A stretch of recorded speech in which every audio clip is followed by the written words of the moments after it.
What's going on, guys? Welcome back to Sacred Jedi Texts. Today we will be jumping through chapter 26 of Timothy Zahn's Heir to the Empire, and I'm not going to say much about this chapter, just that it is probably my personal favorite from where we've went in the book so far. So all that we've read, this is probably my favorite chapter. Make sure to stick around until the end. We finally figure out Mara's backstory. We finally get all of the information on her, what her past life was like, and it's all just really exciting. A lot of great exposition, and I hope you all enjoy it. Let's go ahead and jump into it. Make sure that you're subscribed, leave a like on the video, and let's just go ahead and get into chapter 26.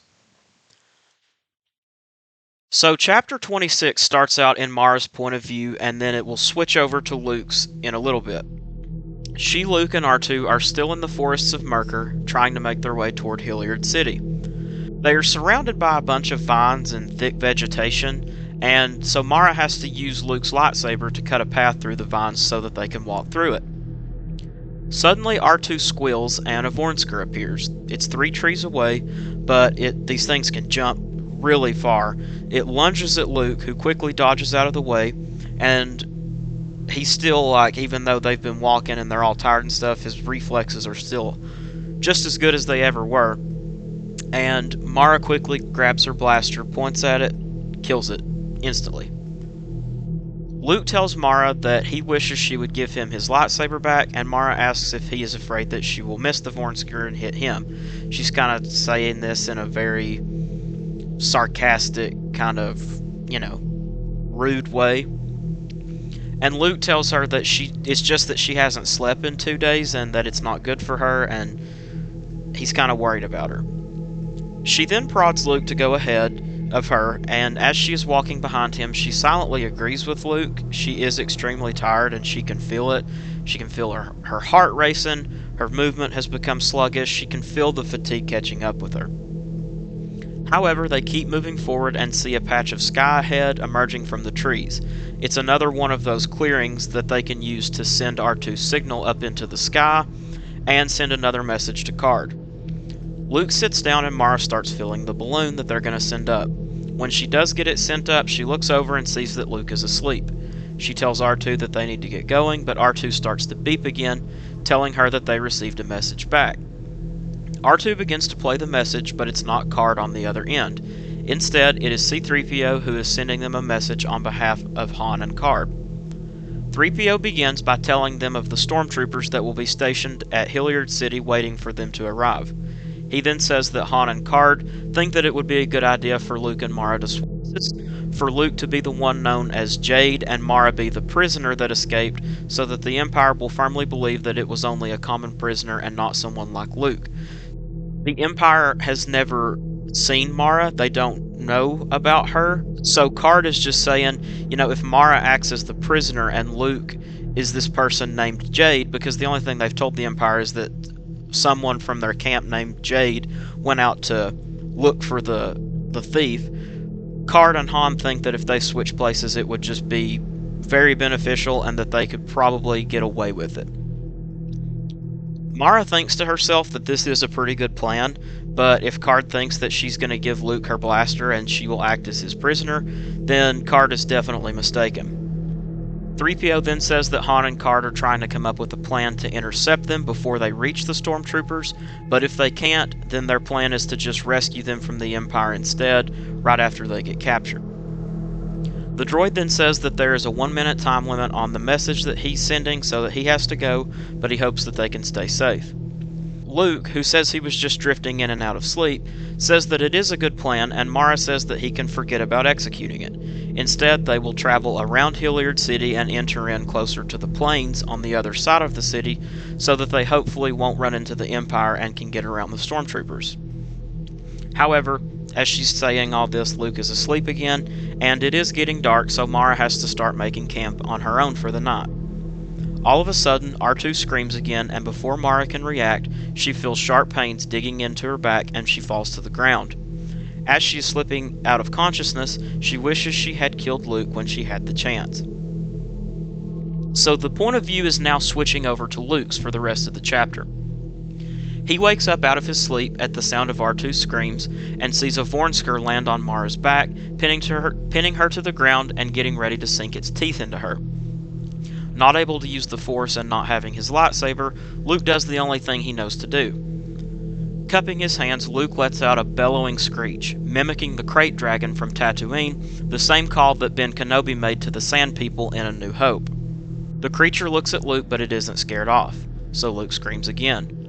While it is briefly distracted, Luke charges at it, but it smacks him in the face with its poisonous tail, sending him to the ground with his cheek and forehead burning. He sees R2 rolling at the creature with his welder out, getting ready to send a shock into the droid.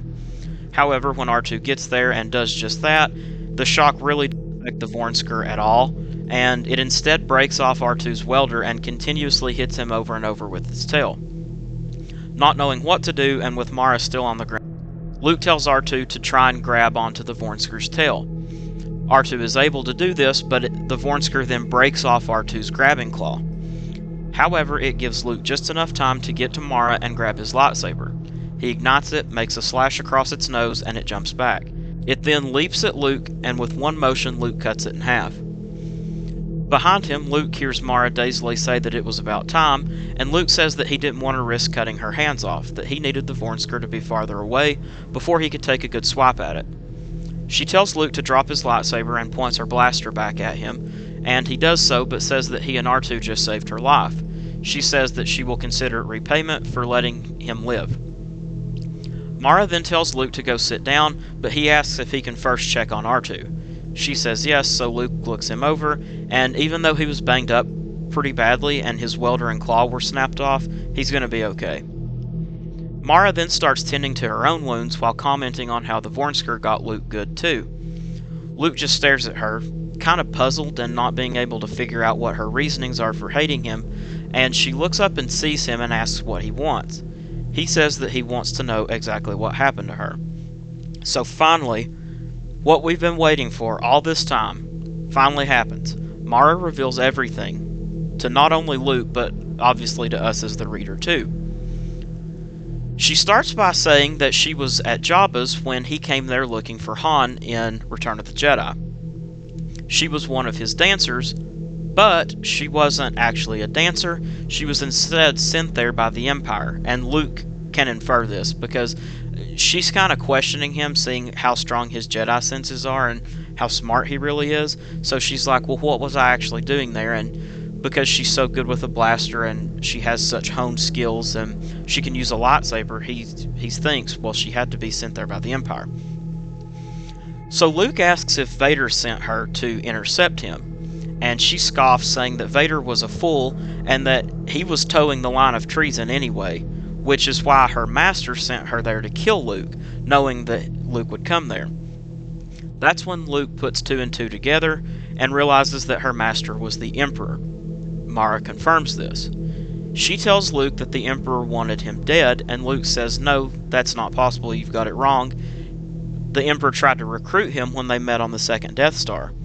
Mara says that the only reason the Emperor tried to recruit him is because Vader brought Luke directly to him, and because he knew that Vader had offered to form an alliance with Luke on Cloud City in The Empire Strikes Back, so that they could both overthrow the Emperor together.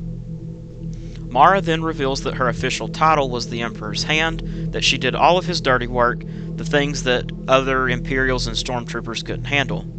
She also reveals that she could hear the Emperor's call from anywhere in the galaxy, and that she could always call back to him in the same way. She exposed traitors, brought down enemies, and helped him control bureaucracies. She also said that back then she had prestige, power, and a lot of respect. Luke then asks what went wrong at Jabba's, because she says that Luke ruined her life, and that was because of the Emperor dying, but he asks what happened at Jabba's to prevent her from killing him, and she tells him that Jabba wouldn't let her go to the execution on the sail barge, no matter how much she begged him. This causes Luke to think about his experience inside the cave on Dagobah from earlier in the book, and if you'll remember, when he went in the cave, he saw that dark, shadowy woman standing on top of the sail barge holding his lightsaber. So Luke now knows that this was a vision of what could have happened if things had played out differently, and he actually tells Mara that if she had went on the sail barge, she would have succeeded in killing him. Luke then asks why she is here with Card and not the Empire, and she says that he knows as well as her that the Empire is dying, and that the remnants won't last much longer. Plus, she says that she was mostly kept a secret as the Emperor's hand, so she doesn't really know anyone in the Empire, and if she tried to explain what she was, really nobody would believe her. Luke then tells her that he doesn't want to ruin anything for her, that all he wants to do is get back to the New Republic. Mara says that all she wants is the old Empire back, but that people don't always get what they want. Luke says no they don't, and then Mara tosses him some of the medical supplies and tells him to fix up his injury from the Vornsker and get some sleep. So that wraps up chapter 26, and man, what a chapter.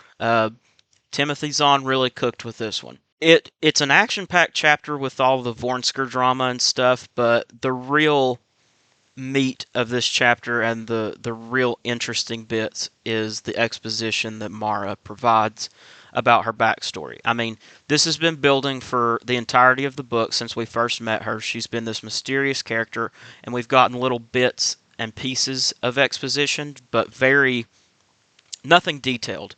So finally figuring out exactly what she was, who she was, why she was so important, and why she's so dangerous, it makes this my favorite chapter of what we've read so far. But we're almost at the end. We've only got a few more chapters left. We're in the home stretch now, and then we'll go on to Dark Force Rising. But I hope you enjoyed this video. I hope you enjoyed this chapter. Make sure that you're subscribed and leave a like on the video, and just keep reading Star Wars.